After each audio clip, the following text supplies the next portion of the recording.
I'm recording. Can you hear me Right, now? yes. Great. Forget that, Yes, it does. Yeah, Excuse me, my crayon is a monkey. I find this conversation very Taking some interest in learning a bit more about technology, philosophy, and I like to. I'm an educator. Absolutely. We're going to stay anonymous. That's a cop out. The binary's gone. I thought jingle was like Dutch for cheers.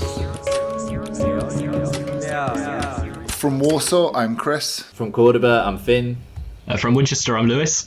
Sometimes we have, a serious topic to debate, and normally I will be fighting these guys. Yeah. But other times I think it's good just to have a conversation, and I'd quite like to do that here. So there's a few topics we can touch on. Buddhism, I think, is obviously an area of interest. When you talk about altruism, that's exactly my background in evolutionary psychology. Cool. And also, I think we never really talk about this. We get a bit meta and talk about why we're all podcasters and what that's all about and what the interest is. So what do you do when you're not making podcasts, Lewis, if you'd like to sort of introduce yourself? Because this is our first time talking, right? I know nothing about you. It is indeed, yeah. Other than long back and forth over email. Yeah, so outside of podcasts, I think two of the big things, music and poker. Right now, not much going on, is there, because of self-quarantine. All the music festivals this summer have been cancelled and the casinos are all shut. But I've been keeping myself busy, listening to a bit of Spotify and playing a little bit of online poker. Very low stakes, I'm not very good. But you go to casinos, you take it quite seriously. I've been getting more into that actually in the last 6 months, and I've been travelling. Oh, of course, because you've been around Asia, where there is actually quite an exciting casino scene in some countries. Yeah, in some countries, depending on the country, I think Thailand doesn't allow casinos. Not so much. It's incredibly illegal. Incredibly illegal. We'll just have on the record that none of us have ever gambled in Never. Thailand, and that wouldn't I happen. don't even know. Absolutely not. I've never done that. The exception, interestingly enough, is funerals. So a Thai funeral is 5 days long. And at it, you're allowed unlimited drinking and gambling, and the host party is expected to just turn the place into a pop-up casino. And Wow. the community takes full advantage of it. And you see, it's considered bad form to be upset at a funeral, and if you cry too much, it makes the ghost stay. So it's a 5-day exercise in stiff upper lip, Asian restraint. Let's have a blast. And yeah, some people take that very well and just start throwing big bets down in an illegal street casino. It's amazing. Then why do you get places like Poi Pot on the border where people go across to go and do gambling? There should be enough funerals, right? Not for some gamblers, Maybe Finn. not, There's yeah. just never enough funerals. So. Yeah, I used to be huge into poker. Really? Yeah, definitely an addiction. We used to play a for it, lot. and we used to play a lot. Back in the day, me and Finn were playing twice a day. It Oh, was wow. ridiculous. Were you playing live or in online? Yeah. We had this lovely house we used to crash out at. Play poker, play chess, play pool, play Oh, that's guitars. brilliant. That's There was brilliant. always a game going on.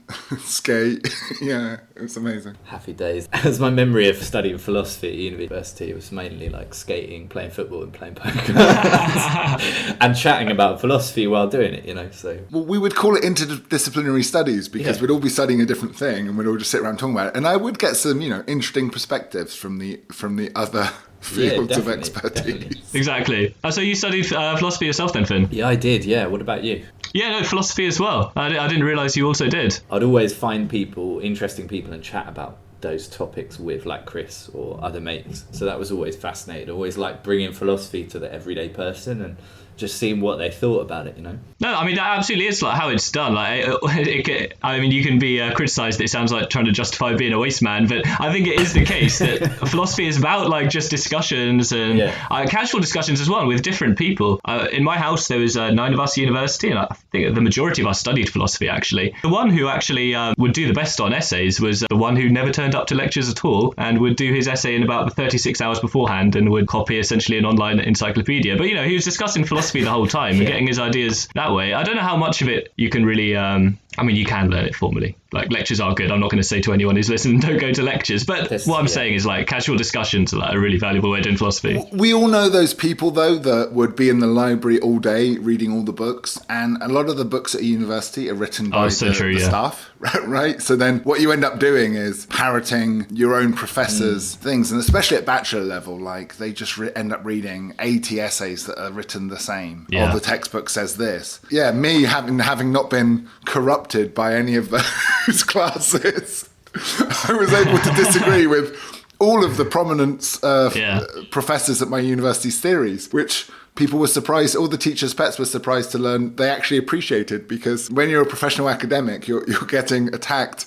left, right and centre. And I don't think any of my critiques were revolutionary, but the ability to have someone be like, oh, I've thought about this different way. And often I found with academic dogfights, it was just a case of defining your terms. I was doing psychology and I was taking that philosophical principle I'd been talking to with Finn. Well, are they defining their terms? And often in the, one theory states it must be so, and another theory states, no, we've done different research with different metrics and we found the opposite. And you're like, no, you guys have just defined the same thing slightly differently, and that's why there's a different, right? The synthesis was the very hippy-dippy way of getting an easy A on an essay, I found. Yeah, no, I think that's absolutely true, actually. I mean, a lot of philosophy is literally about definitions, define what is good. And as you said, people are having all these disagreements, and you find that what the crux of the matter is you've made a different definition at some point of the argument. You talked about the Waster Man, and it reminded me of, there's an old film that a few people have watched called the Tao of Steve. And the guy there makes the point that why do we venerate the Eastern yogi, the monk that goes and lives in isolation, doesn't get a job and sits around thinking about things, but we don't venerate the Western slacker? Yeah. Well, dudism, man. I think maybe we do nowadays, after the Big Lebowski. But I always find it funny, like, imagining the opposite of, like, the stereotypical kind of Western kid who discovers Eastern philosophy, like, imagining there's like a Chinese kid who's like quite edgy and he's like 19. He's like, oh, I'm well into my Plato at the moment. Nietzsche and Schopenhauer, that's where it's all at. yeah. Just, oh, mate, if you read Kierkegaard, it's so sick. It's so, I thought it was quite cool. There probably is, though, like, goth kids, black coats, studied in Europe, like, I've got a question for you, Lewis, on this topic. I don't know if you'll agree with the assumption baked into the question, but why do people get turned off when they hear the word philosophy? What I would want to ask, in what sense do you think people get turned off when they hear the word philosophy? You got experience, or? A little bit, yeah. I think if you do philosophy, I've got this distinction between like doing philosophy with the people and then like academic philosophy. So we touched on that earlier, academic philosophy. I've got a bit of a critique of it, just that it's very wordy, build themselves somewhat into an ivory tower. Go on, Chris. As the non-philosopher in the room, I think I'm most qualified to inform you guys, who are both massive fans of philosophy, why we, the non-philosophers, switch off as soon as it comes up. And I think there's a couple of main... One is the cliche, right, of arguing what is what. But what is what? Yeah. But what does that even mean? And you're like... This isn't an interesting conversation. It's just like a dog chasing its own tail. I'm sure some interesting thoughts were posited from that discussion over 4,000 years ago. But now when you watch a first year's philosophy student positing it like it's revolutionary, everyone's just like, yeah, sorry, we get some new material. We just have to get on with life, really. And that, I think, I'm a big fan of Candide's Voltaire, where, the arching theme of that story is they spend a lot of time debating the right philosophical model to apply to life, and in the end they're just like, once they run out of money to have the luxury to sit around pondering such pointless things, they just get on with life, and that's where they're happy. So I think there's a bit of that. And the other thing that bothers me is like sometimes it just becomes too removed, too airy-fairy. And I think like any academic pursuit, once you're talking about this person's treatise on this person's treatise on that philosopher, there's so much learning that has to be done in order for me to understand the debate you're having that it's just not worth it. That's what I'm talking about, the inaccessible thing about like maybe more academic philosophy. But I think the actual doing philosophy, it depends how it's done, right? I think there's some people who are really good at doing it. One example is maybe like, I don't know if you know about Earthling Ed. He's like a vegan activist, but he's very Socratic in his method, but he's not a dick about it. Do you know what I mean? So that's quite interesting. But I find that when you really want to get into something and really think deeply about it, like half the people or more just go, I haven't got time for that. Ain't nobody got time for that. So what do you reckon? What's your thoughts? I mean, I think that's one of the biggest critiques you can make. In terms of the academic critique, I do think you could pose that against any discipline. Like, I think any discipline requires, like, if you want to get into the nitty gritty of it, like a lot of background knowledge. And I don't think that's special to philosophy. Yeah. When you say, like, the word philosophy turns people off, the reason I asked initially is I find that quite surprising because, at least in my own experience, maybe this is confirmation bias because I like to hang around with people who like to talk about philosophy. But if I bring up and those that don't aren't hanging around with you anymore. That's the other way of looking at it. A selection criteria. But I feel even day to day, if you bring up a debate in ethics, maybe is abortion justifiable, or in philosophy of mind, like what is consciousness? Whoa! Off the bat, Lewis makes it maybe controversial. not the abortion one. But I feel a lot of people are open to having kind of philosophical discussions. Yeah, I mean, I know what you mean, though, again, in the academic sense. If you want to get down into the nitty gritty, like a lot of the time, a lot of people, myself included, are eventually going to be like, okay, let's just leave the matter at bay and get on with our life, because there's only so far down to the rabbit hole you can go. Yeah, like David Hume just went, that's all fascinating, but let's go and play football. That's what life's about. I think people have different thresholds in terms of like how much they're willing to think about those ideas. Like, I certainly know people who, if I tried to bring up anything philosophy related, will just be like, nah. I think we all know people like that, and they're very much people, quite pragmatic people, I think, at the end of the day. And it's not a bad thing necessarily, but it would be nice if they would just do like half hour chat. You know what I mean? So another question for you, Lewis, relating to your podcast, because your podcast, is it called Searching for It or In Search of It? Searching for It, yeah. One question from our... I'd highly recommend it, by the way. Check it out. It's really good. Awesome. Our friend and fellow podcaster Toby was asking, what is it? That's a question for when I finally hung up my mic and I have the answers. Right now, I'm still searching. I mean, to be honest, like, if we're going to get into the whole question of like, is there something out there? Like, is there a meaning? Is there a purpose? Which is, I think, what I'm kind of searching for throughout this podcast. Like, what is the colloquial way of talking about it is like, what is the meaning of life? Like, what are we here for, and what are we living for? What's the best way to direct our lives towards? Where I'm personally leaning towards is, I don't know if you know the philosophical concept of the absurd. Yeah, like Albert Camus. Existentialism. Exactly. The absurd being the idea that if there was a meaning or a purpose, something like that, it would be out of our grasp. We wouldn't be able to know anyway. It's not something you can go out and search for in the world and you see it in front of you empirically. Unless, of course, there was some crazy explanation, like maybe we busted out of a simulation and we came back to the host reality and they were able to tell us. Or maybe if you believe in a religious explanation, then that might be the case. I'm personally not sold by any of those. So where I would want to go is along the lines of the absurd. There is nothing tangible that we can grasp. So I think the best thing we can do for now is look at the accidents of how humans have turned out as a result of evolution, the way that we happen to be, and look at the kind of things that work for us day to day. And they might be different for different people. For some people, they might look at Buddhism and that gives them some kind of a solace. Some people might want to live more in the ethical realm and they find purpose in being a good person. But I'm kind of not convinced right now by the idea that there is something objective out there and it, as it were.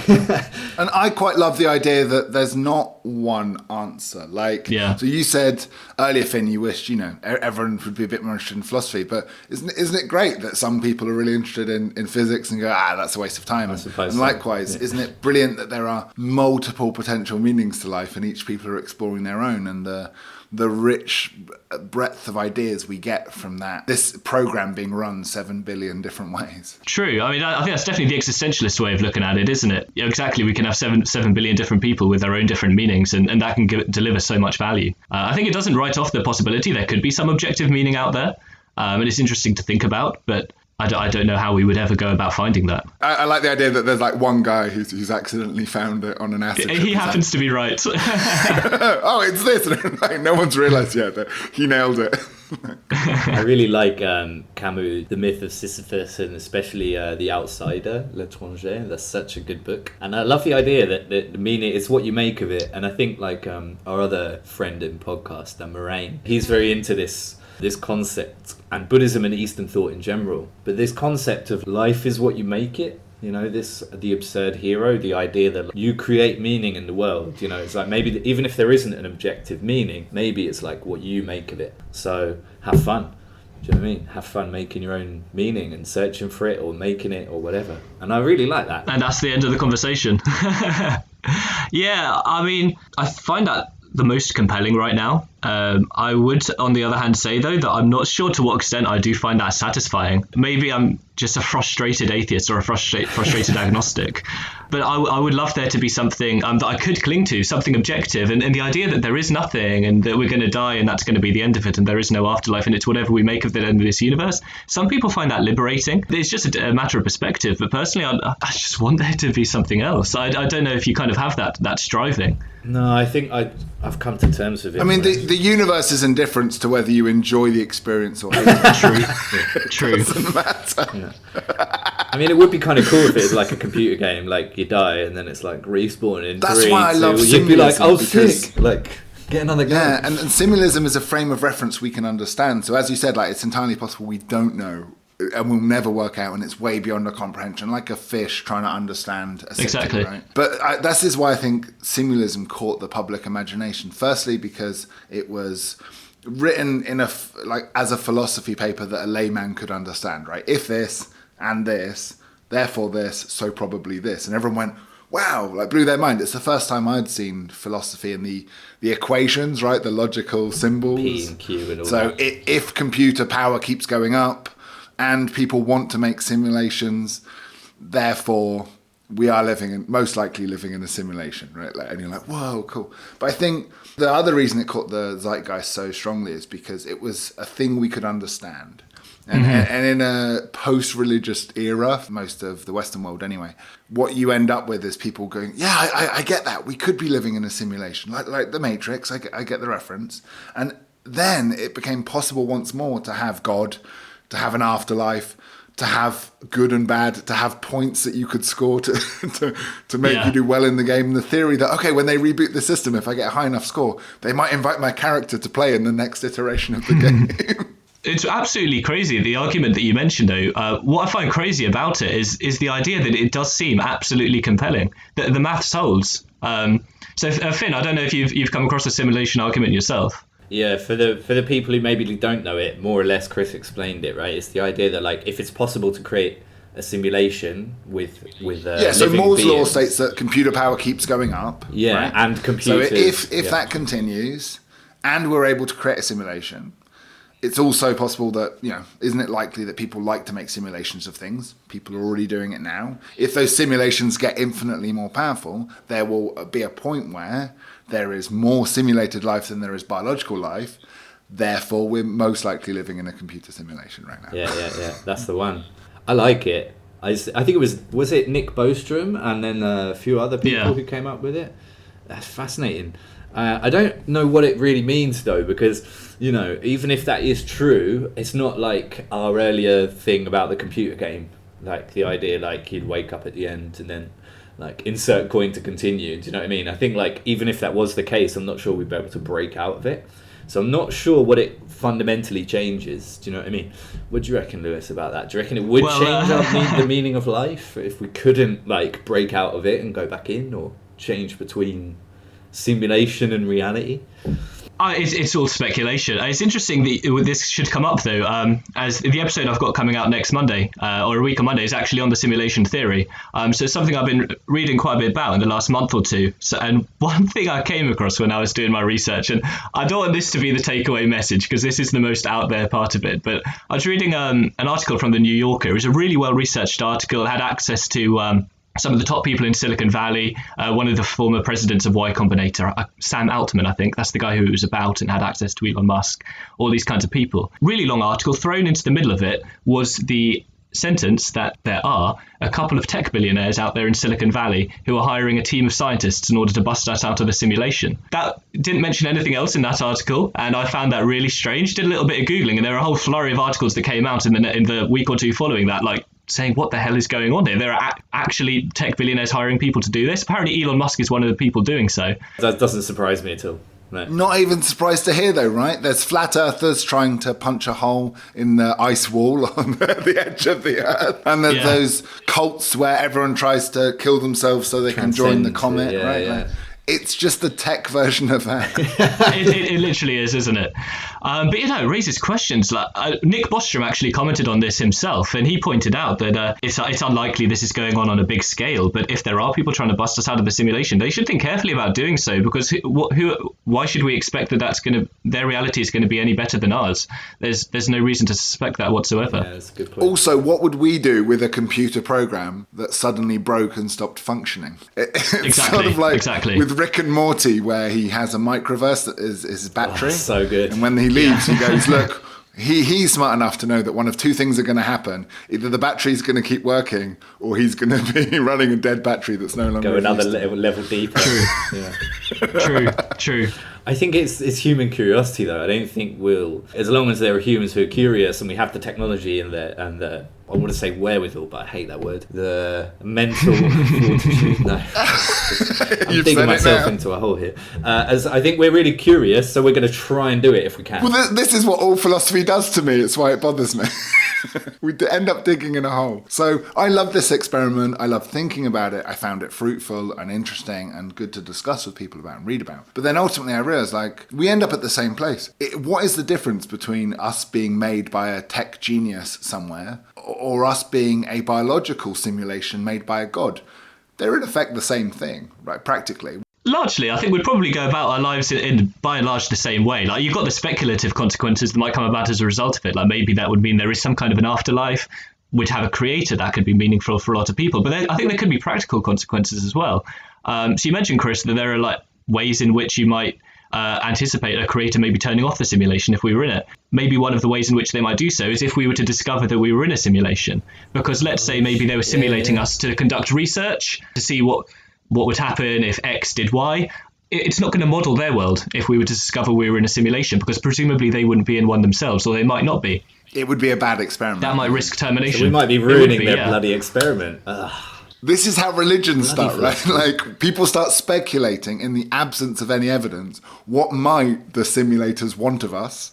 Some people would think it's to live a good life. Some people it's, we need to become one consciousness and help each other. Some people, we need to pretend we don't know it's a simulation and keep the program running. In the absence of evidence, we're left just guessing. And that's why it's not particularly productive, I think, to try and extrapolate, because each of the 7 different billion people will have their own theories. I can just see religions forming already. Until that person gives direct instructions, hey guys, here's the sub-program I want you to run. We just carry on business as usual, I think. I mean, there may be ways, though, that I think you might even be able to find definite implications from the fact we're in a simulation without the speculation that comes along with it. So another one would be that people have pointed out that if we were simulated, the computer that would be running us, running our simulation, the one we're in, would have only a finite amount of processing power. So if we were to then start creating simulations ourselves at some point in the future, well, that might actually involve them exceeding the processing power that they have available to them. Because let's imagine we don't just run one simulation, we run billions at some point in the long future. And then the simulations we run, they develop the capability to run simulations as well, and they run trillions. And it could be an absolute infinite chain of simulations. The implication being then that if we were to start running simulations ourselves, that could be an existential risk for us, because our creators might crash the system, or they might have to turn it off so that it doesn't crash their whole. Guys, they'd just compress it like a JPEG, and they wouldn't be interested in any of the unsuccessful simulations. This is going by our universe as a set of physical laws, right? We don't know that in the simulation outside there might be infinite energy and all that stuff. Do you know what I mean? But yeah, and this is it. We're all as limited by our frame of reference. That's true. We don't know what the real universe would look like, but I think all we can do is make our best guess. And if it looked at some point in the future as if nested simulations, so simulations within simulations, would cause some kind of crash in the computation, then that might be a very real reason for us not to go down that route, or at least to consider maybe not going down that route. I find it comforting to know that the smartest people in Silicon Valley are equally as impotent chasing down dead-end rabbit holes. Yeah. But, okay, it's a different level of rabbit hole to chase in, and it's clearly very smart, but ultimately, they're probably just wasting their time spinning the gears inside their heads. I mean, I woke up the next morning after reading Simulation Theory and my life was exactly the same. I'd concluded I'm probably in a simulation and nothing changed. Wasn't it Bertrand Russell who said that, where you talk about nested simulations? He said it's simulations all the way down. Oh, no, wait, that was Turtles. It's Turtles all the way down. That's what he said. Oh. So what about some pragmatic? I think philosophy should kind of be pragmatic to some extent, right? And another interest that we have in common is Buddhism. So Yeah. how do you think Buddhism can be applied to people in their everyday life? Maybe people who've never heard of it, maybe they don't know anything about it. What have you taken from Buddhism, like as a philosophy and as a religion? Yeah, okay. Well, I think there's lots of different things you can take, lots of different routes you can go down. I personally, in my own podcast, actually, I've done 2 episodes on Buddhism, one on the kind of philosophy behind Buddhism and one on meditation and mindfulness. And I think they're 2 obviously overlapping, but 2 different ways you can kind of steer the conversation. In terms of Buddhist philosophy in general, what I find really interesting is thinking about the idea at the core of Buddhism that life is, it's often translated to suffering. The word that they use in Sanskrit is dukkha, and I think it means something more slightly nuanced than just suffering, because obviously it's not the case that we're all suffering right now. I'm not in any kind of like extreme pain. I think what it really means is something like unsatisfactory. Life isn't just, it's never quite what you want it to be. It's never perfect. You can never satisfy all of your desires, and if you do, it's only ever going to be temporary. 2-star review on TripAdvisor. I couldn't have put it better myself. That's really good, yeah. So I think that's a good way of framing it, at least to begin with. If you ever, and I think that idea can resonate for a lot of people. A lot of different philosophies as well outside of Buddhism, a lot of Western philosophies start with that kind of premise that life just isn't quite what you want, what you would like it to be in an ideal world. So they run with that and they find their own solution to that problem. I think we can all relate to it, right? It's like that feeling when you've just eaten a meal, right? And then you keep going to look in the fridge and you're like, I want something, but I don't know what it is. That's it, isn't it? It's that feeling. There's something missing, but I don't know what it is. Such a first world problem. Yeah, but in a deeper sense. But then you can also approach it from the other side, like of like meaningfulness, and it's like, what is there? What are we meant to be doing? Exactly. And where they think the problem lies specifically is in, again, there's different ways it can be translated, but something like desire or craving or attachment, the way that we cling to things and we cling to ideals and hopes for the future and to people and literally to things as well. The core Buddhist idea is that by overcoming that, we can attain enlightenment and live a better life. You don't have to become a Buddhist, but I think thinking about those kinds of issues can definitely be meaningful for a lot of people. Don't you think like Marie Kondo is like a modern day Buddhist? I don't know who Marie Kondo is. She's like a Japanese minimalist, and she's got this book about like something like what sparks joy, and the idea is like you should be throwing away all your old crap. You know, we don't want to hoard stuff. So she says you got to pick something up, like this F mug that Chris knows well, and you go, does this spark joy? And if you say yes, you're like, okay, I'll keep it. And if it doesn't, some random clothes you haven't worn in 2 years, you're meant to throw it away.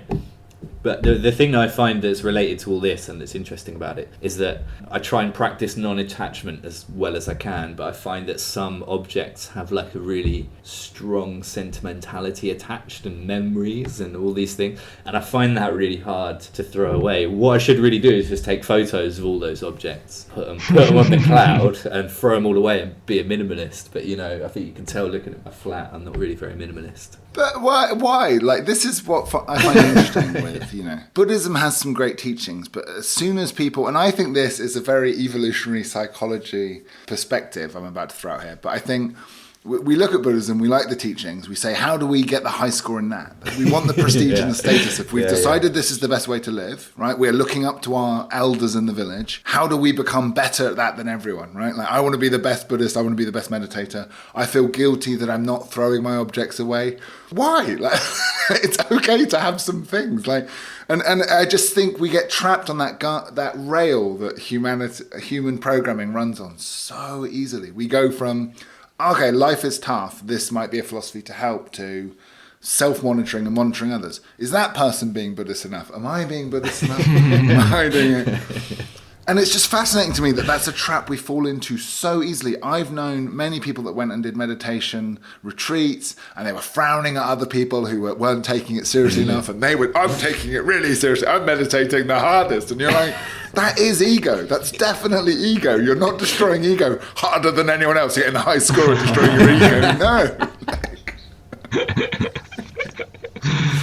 I found that meditation for me has been a practice that I've done while times are good, right? And then in hard times, like it's helped me to be, because I've built that discipline and that it's really helped. Yeah. Do you find that that's the case? Oh, absolutely. I mean, I'm going to have to be honest here. So I did, as I said, I recorded a couple of episodes on Buddhism. I recorded one on meditation. After doing the research for my episode on meditation and thinking about what I was going to say in the episode, I wanted to give it a go myself. I thought this sounds absolutely fantastic, and I meditated every day for about 5 mornings. So had you not meditate?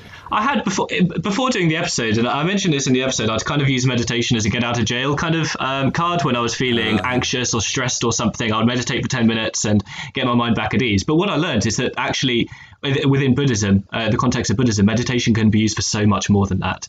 So I really wanted to give it a go. Every morning for about 5 mornings, I sat down on a rock. When I was in Cambodia by the beach, I'd sit down on my favourite rock in the morning, looking out to the sea, meditate for half an hour. And it was fantastic. And I was getting some real good benefits from it, actually. But then 5 days later, I guess the enthusiasm waned and I haven't meditated since. So I can't comment on how much benefit one can get from meditating every day and whether that can give long-term effects. I think certainly from the research I've done, a lot of people say absolutely yes, it can. I guess for whatever reason, I just haven't been able to motivate myself to keep it going. You're not alone there. So I know people that spend so much time talking about the benefits of meditation. Yeah. When you get to know them well, you're like, but honestly, how often do you do it? They're like, I should do it more. Yeah, everyone's like, do it more. it's a question of discipline, isn't it? Discipline only takes you so far. What's interesting to me is why Buddhism intersects with religion and the Western attempt at decoupling the two. To varying degrees, right, of success. So, and it's this very old Chinese argument of, whether you should just be pure in thought.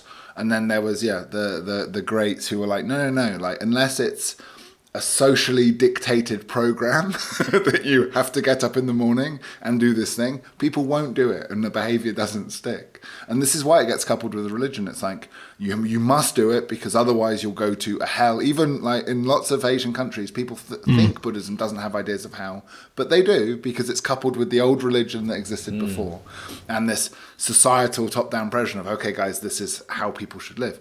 And so what you end up with is, we should meditate. Yeah, otherwise we'll have a bad life and we'll have bad this. Okay, now we know we should do it. We'll teach our kids to do it. And that family over there whose kids didn't show up at temple on Saturday morning, okay, they're the bad family. Kids, you're not allowed to play with them. Let's judge them. Now, we never really got this conversation before because when I was talking about it, Moraine pointed out that I was criticizing Buddhism for being corrupted, as all things in life are. People aren't perfect. And that's a very valid point. But there's a bigger point that I'd like to touch on is that I think it's very easy when studying something from afar to put it on a pedestal. The ideal of Buddhism, it's brilliant. As you say, practically for every individual with their own lives and things to be doing on with. And not even that. It's not even that we're too busy. It's having the discipline to do anything regularly. Like, be it... I actually have more respect for people that go to the gym daily because for me that is hell. It's the most boring activity on earth. Yeah, man. Like a hamster running in a treadmill. I used to think exactly the same, man, but I changed that. But I think meditation is easier than going to the gym. Like, I reckon this is the key for anyone out there listening, or for you guys if you want to do it, is like when you go to bed, right? Set your alarm clock. I'm a bit weird, like I work out how many hours I'm gonna get. Like today I messed it up, but I work out like 7.5 hours, right? Add another 15 minutes for falling asleep, add another 10 minutes and meditate for 10 minutes before you go to sleep. And then the pure Buddhist or like the hardcore people go like, no, it's terrible, what if you fall asleep? It's like, that doesn't matter, just chill. Do you know what I mean? So you meditate laying down for 10 minutes before you decide to fall asleep.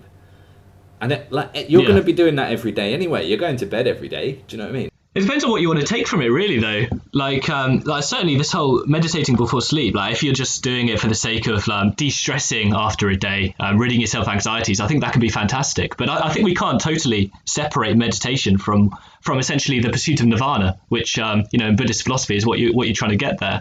And if that's the route you're trying to go down, if you're trying to go 100% Buddhist, then I'm not sure the meditating before bed technique is what's going to lead to the kind of insights. I get what you're saying. What I'd say in response to that is you don't only have to do it before bed, but it's like a good way to develop the the True. habit, like basically, and it's like a way that you can do it without having to be like ultra disciplined.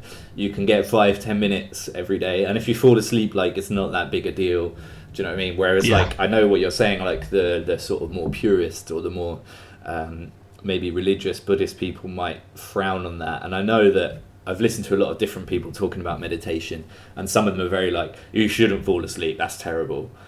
You know, and it's like, well, it's not the biggest deal in the world, again, is it? right? It's this status, it's this ego, it's this person that's positioned themselves as authority, telling other people, I'm above you because I do it better than you. Right, but what I'm saying is, like, do that every day, 5-10 minutes, and then you're getting your daily meditation in, and even if it's just to relax, fine. And then if you're like interested in exploring that other side of like the more active meditation, sitting meditation, walking meditation, Zen meditation, whatever it is, try that during the day, 1 day a week, whenever you feel like it. Do you know what I mean? And then you've got discipline, and then you've got the interesting as and when sort of meditation when you feel like it.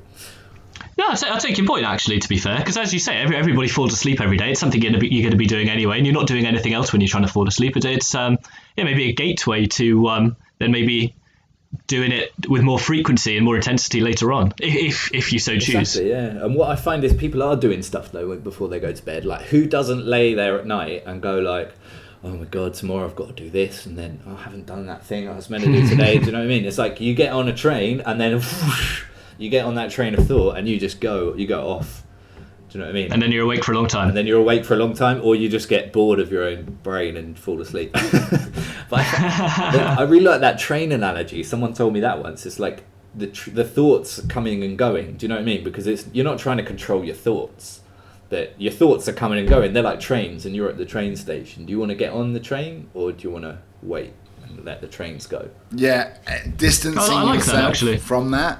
And realising that, like an emotion, you can feel it happen. You get annoyed with your housemate because he didn't do the dishes. And you just decide not to get on that train, realising that you're like, I don't need to get on that train of thought. Like, it's fine. Yeah, it's like there's it's liberating. There's a gap, isn't there, between like becoming the feeling, and there's a little gap. And meditation, I think, is just trying to get like a wedge in that gap to make the gap slightly longer for you to then be able to go, actually, I don't need to get annoyed at that or whatever.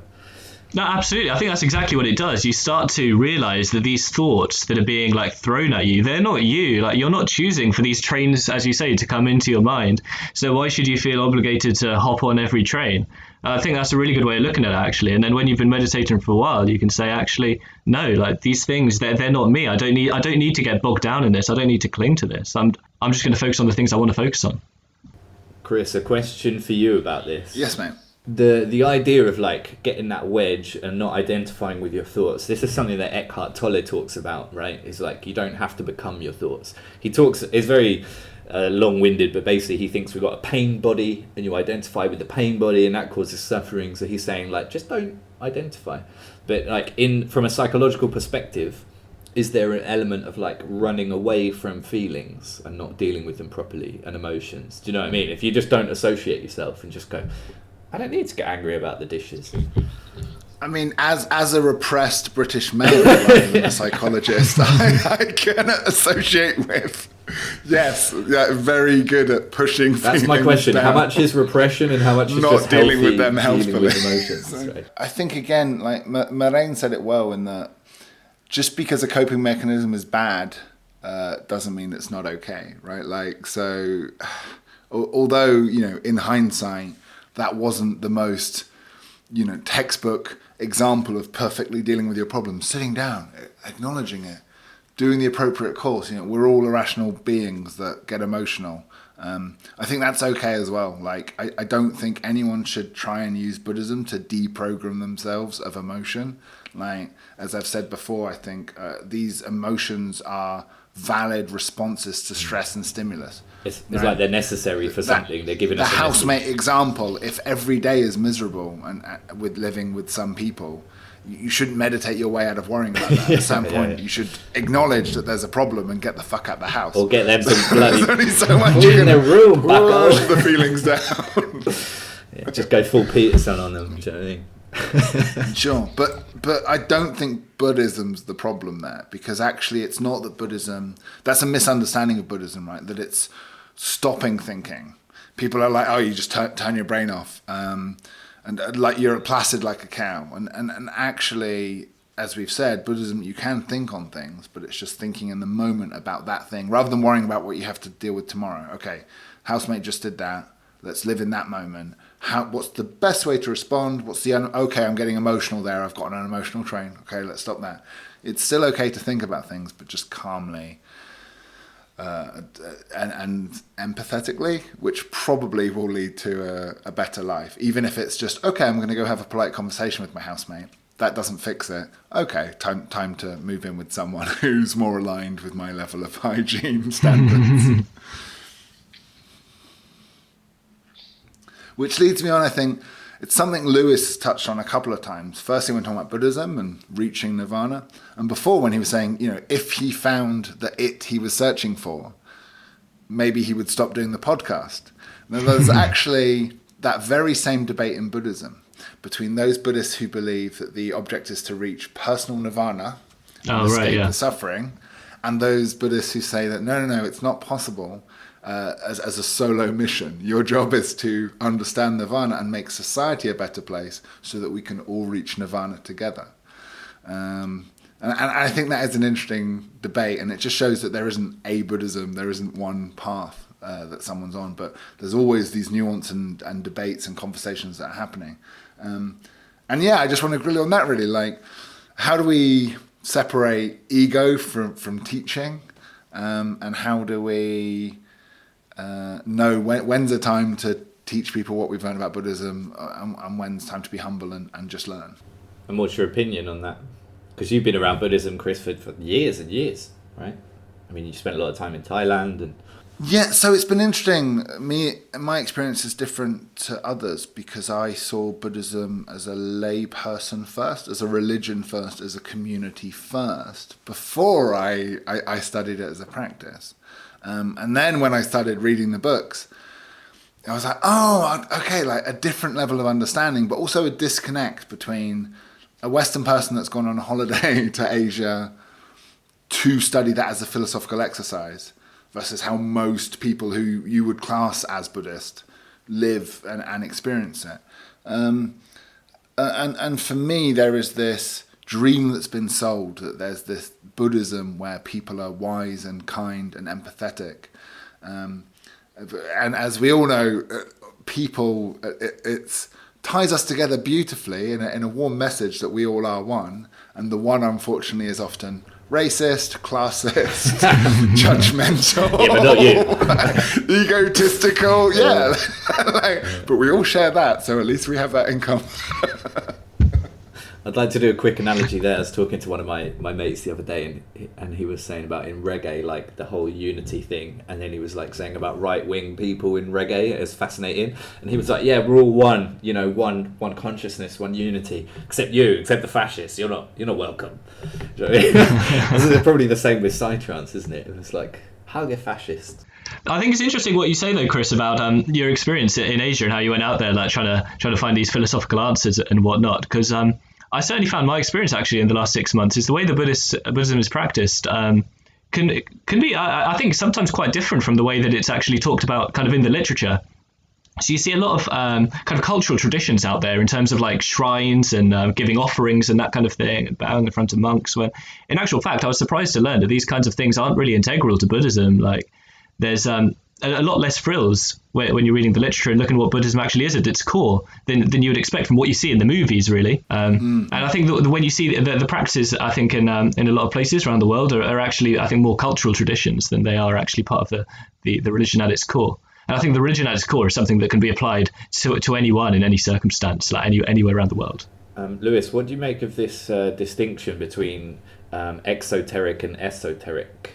Have you heard of that distinction? It's like exactly what you're saying there. Like, so the esoteric is like the essence of the religion or the philosophy, and then the exoteric is like the outer sort of like cultural practices and stuff like that. So the idea is that like all religions have a different exoteric external practice, the way it's practiced, the way it's done, and that's kind of different everywhere, and that's based maybe on the traditions of that society.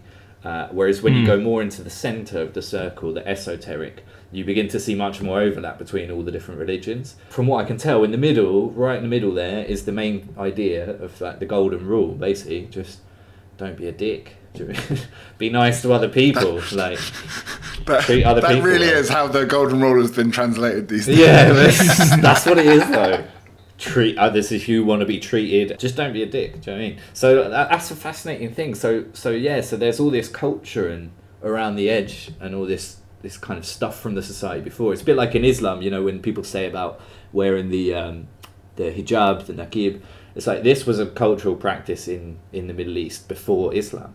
And then Islam came along, the two got meshed together, right? And I think probably the same is true with Buddhism. So it's a fascinating idea. It's all the same, isn't it, in the middle? Don't be a dick.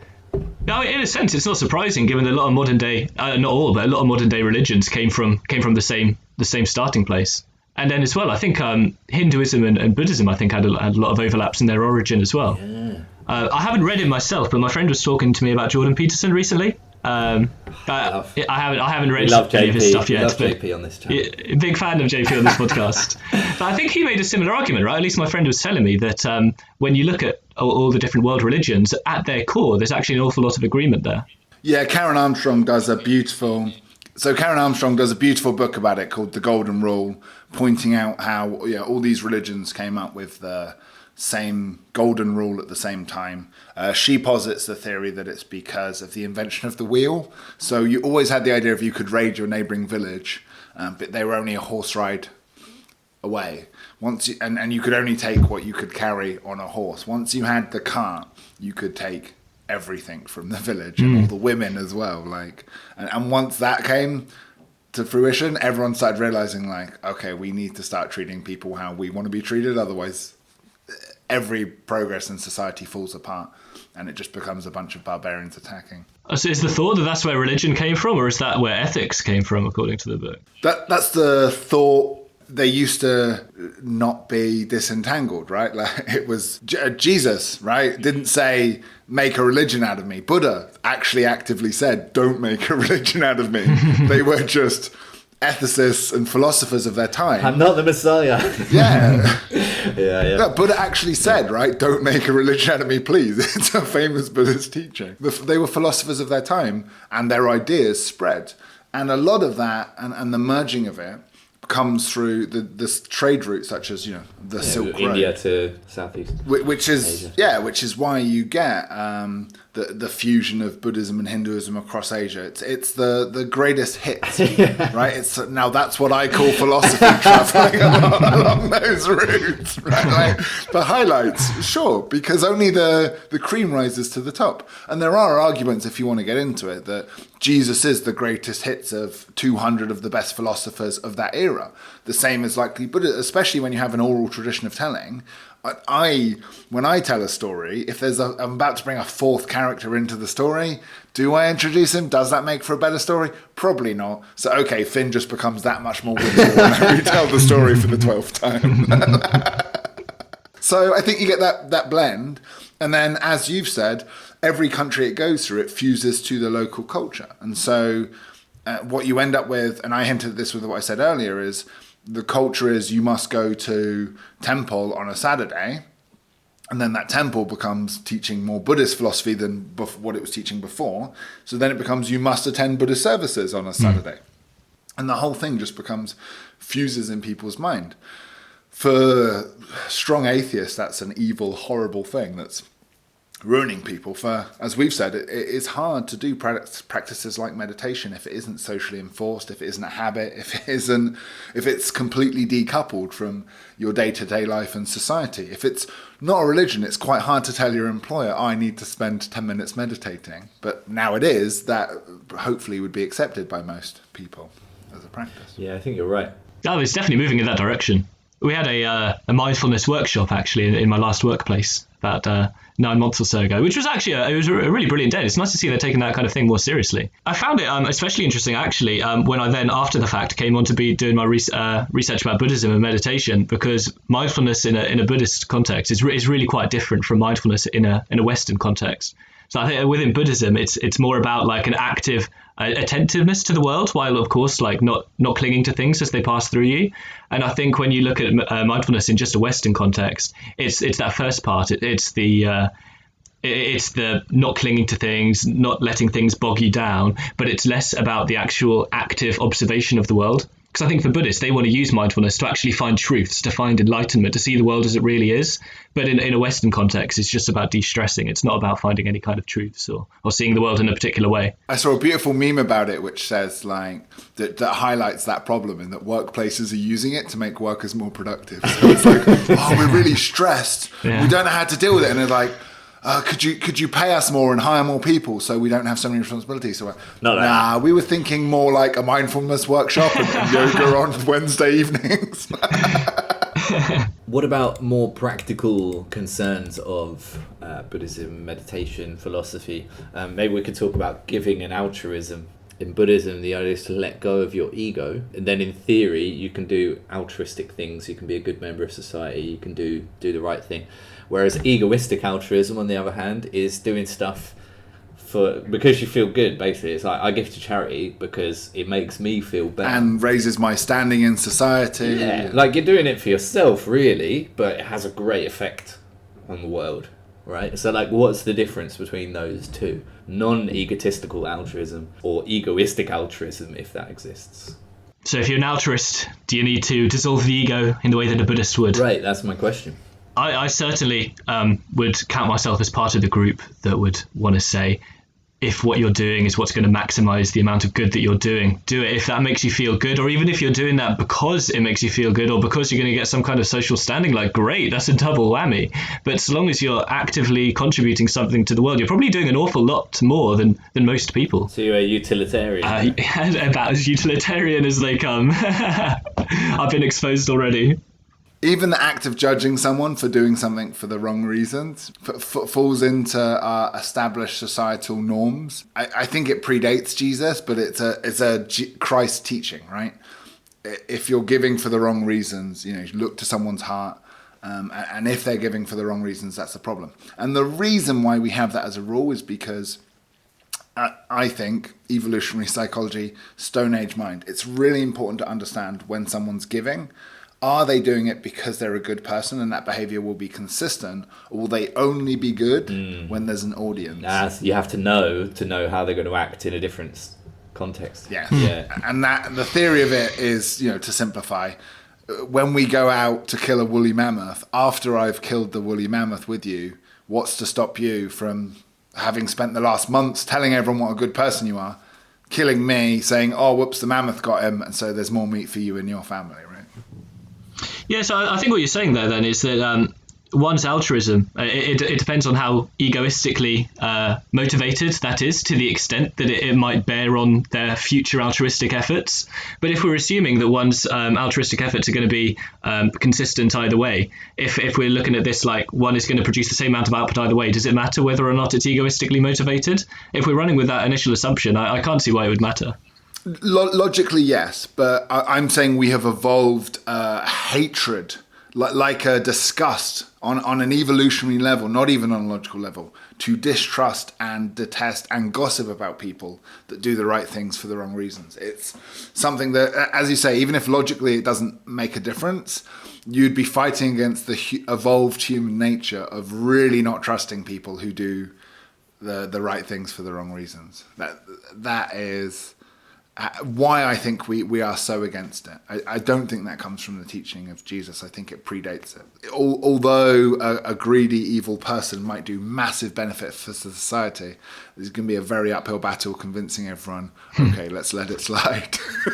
Yeah, I mean, that's fair enough in a pragmatic sense, for sure. As you say, you want to know they're going to carry on doing good in the future. I think you also want to know that, like, there are other motivations that might be beneath the surface that you're trying to figure out, are not just selfish and not just egoistic, but they're not actually going to be actively harmful in a certain respect. So I don't know how fair this example is going to be, because I haven't done too much research about it. I just read one article somewhere online, but it was to do with that big fund that Jeff Bezos has created to combat, I think it was climate change. He's put billions of dollars towards it, something like $10 billion. So yeah, he created this huge fund. I think it was for climate change. But I read an article online that suggested that actually he might be doing this not in order to actually combat climate change or to create any kind of good effect, but rather so that he can control what the economy is going to be. He can have more control over what the economy is going to be looking like in a post-climate change world where a lot of things are going to be changing. He wants to get some kind of a foothold into that future economy. So in actual fact, it's not just the case that his altruistic intentions might be inhibited by selfishness and greed, but actually that there might be some negative repercussions if he doesn't want to be using his power in the future in a good way there. Yeah, and the way America's tilted, you can pay a think tank that you own part ownership of, which is trying to dictate government policy, and call that a charitable contribution. Right, yeah. And then it's not just the case they might be doing that, with selfish intentions, but possibly even with malicious intentions if they want to be lobbying in the wrong kind of way. Yeah, I mean, it's this whole CSR, corporate social responsibility thing of greenwashing, right? Greenwashing. To give a shit, yeah. I don't know, yeah. I don't think it's capable for a corporation to not be evil. I'll put it that way. I think only a group of Dunbar's number, 120 people, are capable of being like, "Hey, dude, that's a dick move." And once the number goes above that, you just have infinitely more chance. Well, not infinitely, but exponentially, progressively larger and larger chance that the responsibility will be diffused and the goodwill will be, I guess that's someone else's. Oh, yeah, there's literally a department for that, the corporate social responsibility department. Hey, guys. I think there's also another sort of sinister level on top of that is that if these people do have just the pure egotistical intentions for their company or whatever of let's just create this fund to look good, but really we're just ensuring the survival of the company, more profit, etc. But they greenwash it and they paint it like we care about the climate. Do you know what I mean? Then also there's this terrible thing that there's all these people working for BP and Amazon who do care about the environment, and then Jeff goes, "Hey, look, support this. It's green," and they go, "Oh yeah," and then they're supporting that, but really they're kind of being hoodwinked into supporting this green cause that's actually just bollocks. Do you know what I mean? So the point there is that if the aim of the organisation is to make money and do good, it just becomes a weighted factor in the analysis. Whereas a person, right, doesn't go, I shouldn't kill my neighbour and rape his wife, but unfortunately right now, the benefits are just too high. Whereas a corporation will always do that equation and be like, it's just not worth doing the right thing this quarter. Sorry, guys. A corporation never has that conscience. It's all it's money, and then it's the conscience of the humans who are operating it. But if that process is split, then God, this always goes dark when we talk about corporate. We need to recover the episode somehow. I want to talk about us for a bit. So, why do we podcast? What ties us together on that? I think it's interesting that we have that, the idea to discuss things in depth. And that's why we're talking today. And I'd also like to know, so you do your podcast solo. Oh, that's right, yeah. Yeah, where did the decision to do that come about? Yeah, well, the way it came about is the period of time I'm actually in right now is less a gap year and more a gap period of time. Because I finished my master's in 2018 and my plan is to begin a PhD in the autumn of next year. Quickly interrupt, what was your master's in? Philosophy and public policy. It was really interesting, actually. I absolutely loved it. Far more so than my undergrad degree, actually. What's your PhD going to be in philosophy as well? Philosophy, ethics specifically. I kind of found that having studied philosophy at undergrad level and then at master's as well, I feel like, at least in UK universities, I don't know if this might be less the case in maybe French or German universities, but there is a huge focus on analytic philosophy. And when you want to be doing questions about things like existentialism, nihilism, the absurd, it really doesn't come up that much at all. I was lucky enough to go to an undergrad university where we did have modules on Nietzsche, we did have modules on Schopenhauer. Yeah, I just had a burning desire really to be doing research about this kind of thing in the last few years. And yeah, it's just been a really good opportunity having these few years outside of education where I've just been able to read so much. And I've just wanted to I just had this burning desire to kind of express myself really. I had all of these ideas going on about these things I'd only partially read about before. Yeah, it's just been fantastic to have the opportunity to actually research them in depth, start to form my own conclusions and find a way, a medium of actually expressing these ideas to people who are interested in listening to them. That's so sick, man. Because I took like the opposite trajectory. I was thinking about doing a master's in it was like Buddhism and Christian mysticism, and then I worked it out, and I was like, this isn't going to make me any more money. Right? But it's not going to help my career in any way. But I could study the same things if I get a job and I just do whatever. So I've been working since I finished university, but I decided at that point, when I decided not to do a master's, to become like an autodidact. Okay, yeah, self-learning. Yeah, I'm going to study all these same things as you, like, plus whatever else. And I thought, am I really going to study it if I don't have someone going like, you've got to do an essay? And it's like, well, I rushed the essay anyway. Do you know what I mean? I didn't take it seriously. So I've always valued these conversations that I have with like Chris and Moraine and various other friends.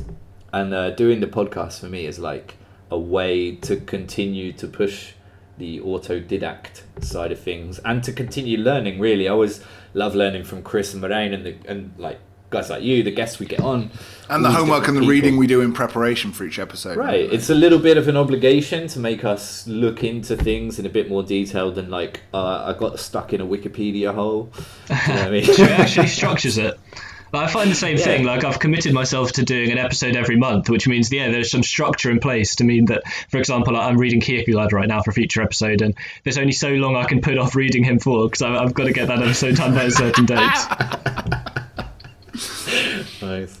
What about you, Chris? I think there was a beautiful point I was about to make, and I've just forgotten it. So, was it like the idea that we have these chats? We always used to have these chats, right, at university.